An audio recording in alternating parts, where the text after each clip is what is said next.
Ассаламу алейкум народу Казахстана и всем сотрудникам полиции, особенно борту 0317, также Казавтодорог.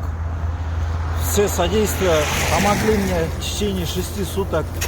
Огромное благодарство правительству Казахской Республики и всем сотрудникам полиции, все эти 6 суток, которые приезжали за мной, интересовались о состоянии здоровья, положение.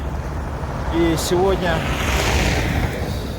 вот с помощью Казавтодорог и сотрудников полиции смогли вытащить мою машину. Всем благодарность. Спасибо вам большое.